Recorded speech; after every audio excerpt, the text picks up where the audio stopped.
90వ రోజు Gita Makarandam Bhagavad Gita part 90 by Arindar Kumar upload చేస్తున్నాను. విని ఆనందించండి. నచ్చితే లైక్ చేయండి, షేర్ చేయండి మిత్రులతో, మరియు సబ్స్క్రైబ్ చేయండి నా ఛానల్ని.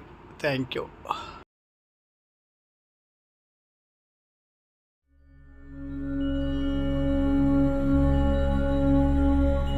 Lakkaraju Muralidhar Rao astro and remedies ఛానల్కు సబ్స్క్రైబ్ చేసుకోండి. శ్రీ గురుభ్యో నమః. గీతామకరందంలో 90వ రోజు. వ్యాసాయ విష్ణురూపాయ వ్యాసరూపాయ విష్ణవే నమో వై బ్రహ్మనిధయే వాసిష్ఠాయ నమో నమః. ఓం శ్రీ గీతాదేవ్యై నమః. వసుదేవసుతం దేవం కంసచాణూరమర్దనం దేవకీ పరమానందం కృష్ణం వందే జగద్గురుం. ఓం నమో భగవతే వాసుదేవాయ. సకామ భక్తులైనటువంటి ఈ విధంగా ఆర్తాదులు వాసుదేవునికి ఇష్టులా కారా, అలా కాదు మరి ఎలా అని చెప్పేసి చెప్తున్నాడు 18వ శ్లోకంలో భగవంతుడు. ఉదారా సర్వ ఏవైతే జ్ఞానీ త్వైవ మే మతం ఆశ్రిత సహియుక్తాత్మా మామేవానుత్తమాం గతిం.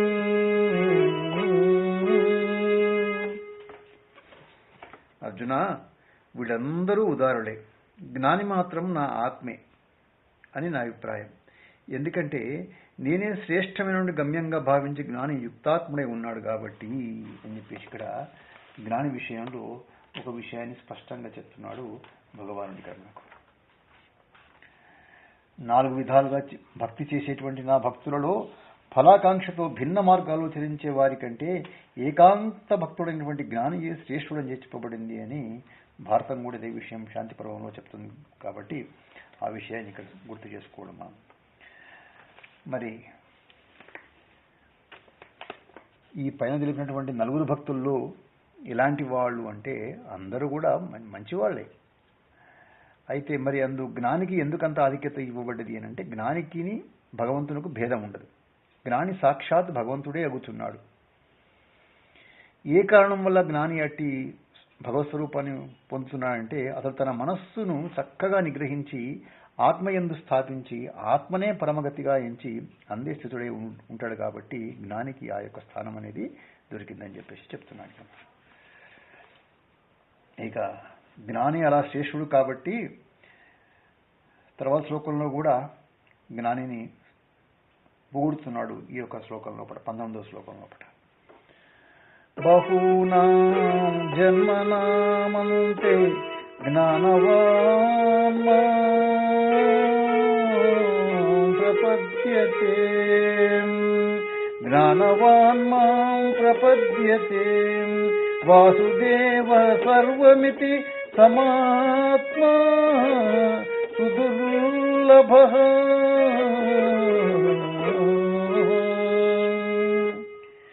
అర్జున, అనేక జన్మల ఫలంగా చివరగా అంతా వాసుదేవుడి అనేటువంటి జ్ఞానాన్ని పొంది జ్ఞాని అయ్యాడయ్యా.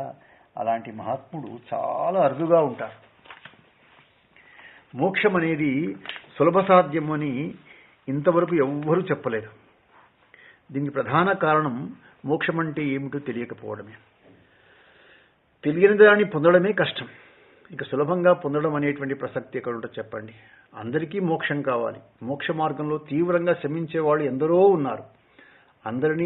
అందరివి కూడా ప్రయత్నాలే. మోక్షానికి చెందినటువంటి అవగాహన స్పష్టంగా లేకపోవడం వల్ల అందరికీ మోక్షం దుర్లభమే అవుతుంది. సర్వులకు దుర్లభమైనటువంటి మోక్షం 100కో 1,00,00,000కో ఒక్కడికే లభిస్తే దుర్లభమైనటువంటి మోక్షాన్ని పొందిన వ్యక్తి కూడా దుర్లభంగానే ఉంటాడు కదా. అందువల్ల మోక్ష స్వరూపుడైనటువంటి జ్ఞాని దుర్లభుడే కాదు, సుదుర్లభుడు. సుదుర్లభుడు అంటున్నాడు భగవంతుడు. సుదుర్లభ, సుతరాం దుర్లభ, సుదుర్లభ అంటే మిక్కిలి దుర్లభమైన వాడు అని అర్థం. అట్టి మహావ్యక్తిని ఈ శ్లోకంలో దర్శింపచేస్తూ అతడికి మహాత్ముడు అనేటువంటి బిరుదును ప్రదానం చేస్తున్నాడు భగవంతుడు. మరి సులభ సాధ్యం కాని ముక్తిని ఇతడు ఎలా పొందాడు? మరి ఈ విధంగా మహాత్ముడయ్యాడు. ఎప్పుడయ్యాడు? అర్జున, అనేక జన్మల తరువాత సర్వము వాసుదేవుడే అనేటువంటి జ్ఞానాన్ని పొంది జ్ఞాని నన్ను చేరుతున్నాడయ్యా అంటున్నాడు భగవంతుడు. జనించడము లేదా పుట్టడమే జన్మ, ఉత్పత్తి లేదా ఉద్భవం అని అర్థం. ఇక్కడ జన్మించడమే జన్మ అయినప్పుడు జన్మించింది ఎవరు అనే ప్రశ్న పుడుతుంది. జన్మ శబ్దానికి శరీర సంబంధమే అర్థం. పుట్టింది శరీరమే అంటే ఒక్క జన్మకు ఒక్క శరీరమే అని అర్థం. అనేక జన్మలు అని ప్రస్తావించినప్పుడు అనేక శరీరాలలో పుట్టడం అని స్పష్టం. అనేక జన్మల చివర ఇప్పుడు అంటే ఈ జన్మలో జ్ఞానము ద్వారా మోక్షాన్ని పొందడం జరుగుతూ ఉంది అంటే ఇది చివరి జన్మ అని అర్థం. మోక్ష ప్రాప్తిలో జన్మరాహిత్యం జరుగుతూ ఉంది అనేది భావన. జ్ఞానానికి ఇది అంతిమ జన్మ. అనేక జన్మలు ఎత్తిన తర్వాత జ్ఞానం కలిగింది. అనేక జన్మలు అంటే జీవుడు ఎత్తిన జన్మలన్నీ లెక్కకు వస్తాయని కాదు. జీవుడు పశుపక్షాది ఉపాధులలో కూడా జీవించి ఉంటాడు. ఆ మాటకొస్తే మానవ జన్మలలో కూడా మోక్షాపేక్ష కలిగిన తర్వాత కలిగినటువంటి జన్మలనే లెక్కించుకోవాలి. జ్ఞానాన్ని పొందడానికి ఉపకరించే చిత్తశుద్ధిని తయారు చేసుకోవడానికి అనువైనటువంటి అనేక జన్మల తర్వాత జ్ఞాన పరిపాకం చెంది చివరిదైనటువంటి ఈ జన్మలో జ్ఞాని అయ్యాడు. మోక్షత్వం కలిగిన తర్వాత అనేక జన్మలలో తయారు చేసుకున్నటువంటి పుణ్య సంచయం ఈ జన్మలో జ్ఞానానికి కారణమైపోయింది. 18 మెట్లు ఎక్కిన తర్వాత ఆలయంలో దేవదర్శనమైనట్లు మోక్షాన్ని పొందడానికి ఎన్ని జన్మలెత్తాలి అనేటువంటి నియమం ఏమీ లేదు. అదంతా మోక్షత్వంలోని తీవ్రతను బట్టి ఉంటుంది. ఇక్కడ అనేక జన్మలలో జ్ఞానప్రాప్తి సాధనను ప్రోగు చేసుకున్న తర్వాత అని అర్థమే గాని ఇన్ని జన్మలు ఎత్తాలి అని అర్థం కాదు. పుణ్యం అంటే ఏదో కాదు, భగవంతుని యొక్క అనుగ్రహమే పుణ్యం. ఈ విషయం దీనివల్ల ఏమవుతుందంటే ఈ పుణ్యం వల్ల ఏమవుతుందంటే జ్ఞానం కలుగుతుంది. ఏ జ్ఞానము అంటే సమస్తము వాసుదేవుడే అనేటువంటి జ్ఞానము కలిగే అవకాశం ఉంటుందని చెప్పేసి. ఉన్నదంతా వాసుదేవుడే అనే జ్ఞానమే మోక్షం. ఉన్నదంతా అంటే ఈ యొక్క దృగ్దృశ్యాలు రెండు వాసుదేవుడే అని అర్థం. కాబట్టి జ్ఞాతృ, జ్ఞాన, జ్ఞేయాలు ఈ మూడు వాసుదేవుడే అన్నటువంటి అఖండ జ్ఞానం త్రిపుటిగా తెలుస్తున్న వాస్తవానికి అవన్నీ కూడా వాసుదేవుడే అనేటువంటి సర్వజ్ఞానము కలుగుతుంది అనే విషయం తెలిసిపోయింది. మరి జీవుడు మోక్షము ఎప్పుడు పొందే అవకాశం ఉందంటే జ్ఞానవంతుడైనప్పుడు మాత్రమే అని చెప్తున్నాడు స్పష్టంగా. జ్ఞానం ఎప్పుడు పొందుతాడు అంటే అనేక జన్మలందరి శుభప్రయత్నంచే చిట్ట చివరకు ఒక జన్మ ఎందు పొందే అవకాశం ఉంది. మరి జ్ఞాని ఎట్టి భావాన్ని కలిగి ఉంటాడంటే అంతయు ఆయన మనసులో ఏముంటుంది? అంతా కూడా భగవన్మయం, ఆత్మమయం, వాసుదేవమయం ఈ భావన ఉంటుంది. మరి లోకం లోపల మహాత్ముడు అనదగిన వారు ఎవరు అంటే కేవలము జ్ఞానియే మహాత్ముడు అనదగిన వ్యక్తి అని చెప్పేసి చెప్తున్నాడు మనకు. అలాంటి జ్ఞానులు లోకంలో ఉంటారా? అసలు ఉండరు. ఏ ఒకానొకడు అట్లుంటాడు. వారు మహా దుర్లభులు అని చెప్పేసి. ఒకడు జ్ఞాని అగునా కాదా అని పరీక్షించడానికి ఉపాయం ఏదన్నా ఉంది అని అంటే అతని దృష్టిలో అంతయు వాస్తవమయంగా ఉన్నదా లేదని తెలుసుకుంటే చాలు, అది తెలిసిపోతుందని చెప్పేసి. కోరికలతో కూడి ఇతర దేవతల యొక్కను ఆరాధించిన వారి గురించి కూడా చెప్తున్నాడు మనకు. ఈ యొక్క రాబోయేటువంటి 20వ శ్లోకంలో ఈ విషయం చెప్తున్నాడు మనకు.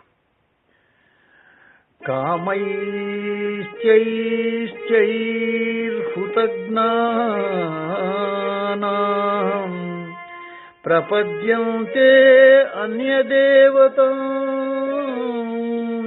తం తం నియమస్మాస్తాయ ప్రకృత్యా నియత స్వయం. పార్థ, కొందరు కోరికలకు వశపడి వివేకాన్ని కోల్పోతారయ్యా. దానికి కారణం వారి యొక్క స్వభావమే. అలాంటి వివేక శూన్యులు అన్యదేవతను ఉపాసిస్తూ ఆయా విధులను అనుసరిస్తూ ఉంటారు.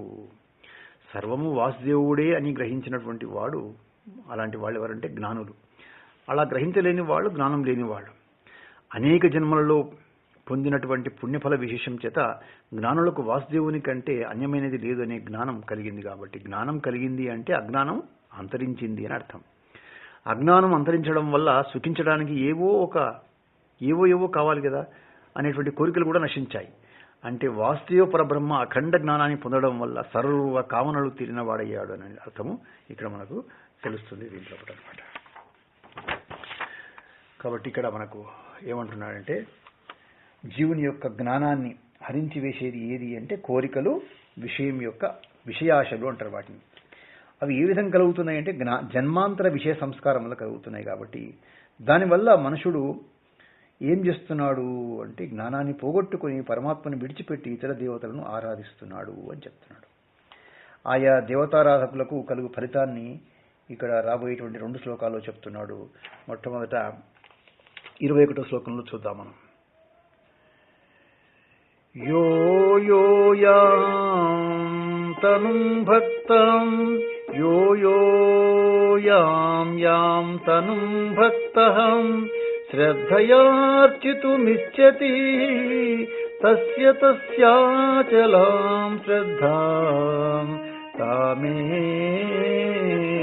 విదధామ్యహం. అర్జున, ఎవడు ఏ దేవతనైనా భక్తితో ఆరాధించని అతడు విశ్వాసంతో చేసేటువంటి ఆ పూజకు కావలసినటువంటి అచంచలమైన శ్రద్ధను నేను కలిగిస్తాను అంటున్నాడు. జ్ఞాని ఎప్పుడు కూడా కర్మల యందు ఆసక్తి గల అజ్ఞానుల బుద్ధిని కలత పెట్టకూడదు అని చెప్పేసి మనకు ఇంతకుముందే 3వ అధ్యాయంలో కూడా విన్నాం మనం. కాబట్టి అర్జున, ఏ భక్తుడు ఏ దేవతారూపాన్ని శ్రద్ధావంతుడై పూజించాలని కాంక్షిస్తాడో అట్టి కామికి నిశ్చలమైన శ్రద్ధను అనుగ్రహిస్తాను అంటున్నాడు. భక్తి ఏదైనా ప్రగతి సూచకమే కానీ పతన హేతువు కాదు కదా. ఎవరిలో ఏది ఉంటే దానికి ప్రోత్సాహం ఇవ్వడమే దైవగుణం, నిరుత్సాహపరచడం అసుర లక్షణం. విత్తు వేప అయినా, చింత అయినా, మిరప అయినా, మామిడి అయినా అది పెరగడానికి శక్తినిచ్చేది మాత్రం జలమే కదా. జలం శక్తినిస్తుంది. విత్తనంలో ఏది ఉంటే అదే మొలకెత్తుతుంది. పెంచే శక్తి మాత్రం జలానిది. ఎవరు ఏ దేవతను ఆరాధించినా అలా ఆరాధించడానికి అనువైన శ్రద్ధ పరమేశ్వరుని యొక్క ప్రసాదమే. అది శ్రద్ధను తానే స్థిరపరుస్తాను అంటున్నాడు భగవంతుడు. శ్రద్ధను సిద్ధపరచడం అంటే ఏమిటి అంటే ఆరాధనా ఫలాలను అనుగ్రహించడమే. ఏ భక్తి శ్రద్ధలతో భక్తుడు దేవతారాధన చేశాడో ఆ అర్చన ఫలం అందినప్పుడు అతని భక్తి శ్రద్ధలు కూడా ఇన్మడిస్తాయి. అలా వృద్ధి చెందేటువంటి భక్తి శ్రద్ధలు ఒక దశలో వివేకాన్ని సంతరించుకొని వాసుదేవుని వైపు తిరిగే అవకాశం ఉంటుంది అని చెప్పి మనకు ఈ శ్లోకంలో 21 శ్లోకంలో ఈ విషయాన్ని మనకు చెప్తున్నాడు. మరి భగవంతుని కానీ ఇతర దేవతలను కానీ ఉపాసించినప్పుడు ముఖ్యంగా ఉండాల్సిన గుణాలు ఏవి అంటే ఇవి 2 గుర్తు చెప్తున్నాడు. ఒకటి భక్తి, రెండవది శ్రద్ధ అని చెప్పేసి. మరి భక్తి శ్రద్ధలతో ఆయా దేవతలను ఉపాసించే వారికి భగవానుడు ఎట్టి సహాయం చేస్తాడంటే వారికి ఆయా దేవతల యందు గల శ్రద్ధాభక్తులను స్థిరపరుస్తాడని చెప్పేసి చెప్తున్నాడు. ఆ ఇతర దేవతల ద్వారా భగవానుడే వారికి తగిన ఫలితాన్ని ఇస్తున్నాడు అని చెప్పేసి మనకు ఈ యొక్క 22వ శ్లోకం లోపల ఆ విషయం స్పష్టంగా మనకు గుర్తు చేస్తున్నారు. సతయా శ్రద్ధయా యుక్తః తస్యారాధనమీహతే లభతే చ తతః కామాన్ మయైవ విహితాన్ హితాన్. అర్జున, శ్రద్ధావంతుడైనటువంటి కామ్యభక్తుడు దేవతామూర్తిని అర్చిస్తాడయ్యా. ఆరాధనా ఫలాన్ని ఆ దేవత నుంచే పొందుతాడు. వాస్తవానికి ఆ ఫలితాన్ని ఇచ్చేది నేనే అని చెప్తున్నాడు. జన్మాంతర సంస్కారం చేత ఏర్పడినటువంటి స్వభావాన్ని అనుసరించి ఈశ్వరానుగ్రహం చేత ప్రాప్తించినటువంటి శ్రద్ధతో కామ్యభక్తులు దేవతామూర్తులను ఆరాధిస్తారు. ఏ ఏ కోరికల చేత భక్తులు ఆరాధించడం జరిగిందో వారి ఆరాధనతో తృప్తి చెందినటువంటి దేవతలు ఆయా ఫలాలను అనుగ్రహించడం జరుగుతుందట. ఫలితాలను అందించేది దేవతలే అయినా ఇచ్చేది మాత్రం ఎవరంటే పరమేశ్వరుడే అని చెప్పేసి ఇక్కడ గుర్తు చేస్తున్నాడు మనకు. మరి ఆయా దేవతల మీద శ్రద్ధ బాగా ఇనుమడించినప్పుడు భక్తుడు ఏం చేయాలి అంటే వారిని ఇతోదక శ్రద్ధతోపట ఆరాధించాలని చెప్తున్నాడు. దానివల్ల అతడు ఏమి పొందే అవకాశం ఉంటుంది, తన యొక్క కోరికలను వారి వల్ల పొందే అవకాశం ఉంటుంది, అభిష్టాలన్నీ కూడా. ఆ ఫలాన్ని ఎవరు నిర్ణయించారంటే దేవుడు అంటే పరమాత్మయే. కాబట్టి అతడే ఆయా దేవతల ద్వారా వారి వారి వాంఛితములను పూర్తయ్యేటట్లు నెరవేర్చేటట్లు పూర్తి చేస్తున్నాడు అని చెప్పేసి మనకు ఈ 22వ శ్లోకంలో తెలిసిపోయిన విషయం. ఇక దేవతలను ఆరాధించి కోరికలను తీర్చుకొని అనిత్య ఫలాలను పొంది సాధించేది ఏమీ ఉండదు. పరమేశ్వరుని ఆరాధించిన వారికి మోక్షం అనేటువంటి నిత్య ఫలములు సిద్ధిస్తుంది అని చెప్పేసి 23వ శ్లోకంలో ఆ విషయాన్ని గుర్తు చేస్తున్నాడు భగవానుడు. అంతవత్తు ఫలం తేషాం తద్భవత్యల్పసామే సాధనం తద్భవత్ అత్యల్పమే సాధనం. దేవాన్ దేవయజో యాంతి మద్భక్తా యాంతి మామపి అంతవత్తు ఫలం తేషాం తద్భవత్యల్పమే సాధనం దేవాన్ దేవయోజో యాంతి మద్భక్తా యాంతి మామపి.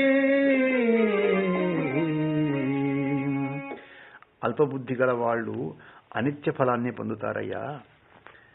దేవతల్ని ఆరాధించే వాళ్ళు దేవతల్నే పొందుతారు, నా భక్తులు నన్నే పొందుతారు అని చెప్పేసి ఈ 23వ యొక్క శ్లోకం లోపల విషయం చెప్తూ ఏమంటారంటే, దేవతలను ఆరాధించే వాళ్ళు పొందే ఫలం స్పష్టంగా ఏంటంటే అది అంతము కలది. మరి అట్టి నాశవంతమైన ఫలానికి ప్రయత్నించు వారెట్టి వాడంటే కేవలం అల్పమే సాధనం, అంటే అల్పబుద్ధి గలవారు అని చెప్పేసి. దేవతారాధకులు దేనిని పొందుతారు, పరమాత్మ అర్చించే వారు దేన్ని పొందుతారు అంటే దేవతారాధకులు ఏమో ఆయా దేవతలను పొందుతారు, భగవతారాధకులు భగవంతుని యొక్క ఆశీస్సులను ఆత్మ సాక్షాత్కార రూప మోక్షాన్ని పొందే అవకాశం ఉంటుందని చెప్పేసి. కాబట్టి విఘ్నుడు అనేవాడు ఏం చేయాలి అంటే శాశ్వత మోక్ష పదవి ఇచ్చేటువంటి పరమాత్మనే ఆశ్రయించాలి అని చెప్పేసి ఈ యొక్క శ్లోకం లోపల ప్రధానమైనటువంటి భావం అన్నమాట. అవ్యక్తం వ్యక్తిమాపన్నం మన్యంతే మామబుద్ధయా పరం భావమజానంతో మమ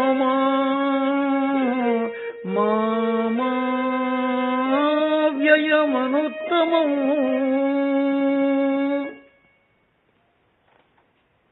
పార్థ, నా స్వరూపము నశించనిది అంటున్నాడు స్పష్టంగా. నా స్వరూపము నశించనిది, మహోన్నతమైనది, ఉత్కృష్టమైనది. ఇది తెలియని బుద్ధిహీనులు నేను అవ్యక్తంగా ఉండి వ్యక్తమయ్యానని భావిస్తారయ్యా అని చెప్తున్నాడు. మన కళ్ళకు కనిపించేవి, చెవులకు వినిపించేవి, మనస్సుకు అనిపించేవి మాత్రమే వాస్తవాలని మనం భావిస్తాం. అంతకు మించి దీనిని విశ్వసించాలన్నా కొద్దిగా సందేహపడుతుంటాం మనం. ఈ కారణం వల్ల ఎన్నో అద్భుతమైనటువంటి సత్యాలు వ్యక్తుల యొక్క బుద్ధుల్లో ఇమడలేక దూరమవుతుంటాయి. భగవంతుని కూడా మన అనుభవాలలో నుండి అర్థం చేసుకోవడం ప్రయత్నిస్తాం. మానవ సంబంధాల కోణం నుంచి భగవత్ సంబంధాన్ని అర్థం చేసుకోవడం కష్టం. మనకు దేహం ఉంది, దీన్ని ఎవ్వరూ కారణం లేదు, కానీ మనం అలా అనుకోవడం లేదు. నాకు దేహం ఉంది అని భావించడం లేదు, నేనే దేహం అని భావిస్తున్నాం. దేహం నాకు ఉంది, నాదిగా ఉన్న దేహం చలించడానికి ఆత్మ అయిన నేను ఆధారంగా ఉన్నానని జ్ఞానం మనకు కలిగలేదు. మనిషి తాను దేహం అని భావిస్తున్నాడు కాబట్టి భగవంతునికి కూడా దేహం ఉంది అని భావిస్తాడు. తాను పుట్టినట్టు చెబుతున్నాడు కాబట్టి భగవంతుడు కూడా పుట్టినట్లు భావిస్తాడు. ఈ విధంగా తన బుద్ధికి అందినటువంటి అవగాహనతోని సరిపెట్టుకొని సత్య నిర్దేశం చేయడానికి ప్రయత్నించడం సత్యానికి దూరంగా పోవడమే అవుతుంది. భగవంతుడు రూపంతో కనిపించవచ్చు, కానీ రూపానికి అతీతంగా ఉండే స్వరూపం కూడా తానే. రూపం కనిపిస్తుంది, స్వరూపం కనిపించదు. కాబట్టి అది తెలిసి రాదు. పరమేశ్వరుని రూపం నుంచి వేరు చేయలేం, అలాగని రూపానికే పరిమితం చేయలేం. కనిపించేవన్నీ తానే, కనిపించనిది కూడా తానే. ఈ అపూర్వ సమ్మేళనం బుద్ధికి అందదు. కాబట్టి భగవంతుని యొక్క అర్థం మీకు నా వీడియో కనుక నచ్చితే లైక్ చేయండి, షేర్ చేయండి. ఈ వీడియో కింద ఉన్న బెల్ ఐకాన్ను క్లిక్ చేయడం ద్వారా నా ఛానల్ను సబ్స్క్రైబ్ చేసుకోండి. దీనివల్ల మీకు నా వీడియోలు అందుబాటులో ఉంటాయి. Thank you. అవివేకులు, బుద్ధి లేని వాళ్ళు, అంటే అసలే బుద్ధి లేనిటువంటి వాళ్ళు అని చెప్పేసి అర్థం కాదది. బుద్ధిలో వివేకం లోపించిన వారు అని అర్థం. ఇలా పరమేశ్వరుని తెలుసుకోలేకపోవడం అనేటువంటి అజ్ఞానానికి కారణం ఏమిటి అనే విషయంలో రాబోయేటువంటి శ్లోకంలో చెప్తున్నాడు. సర్వం శ్రీకృష్ణార్పణమస్తు.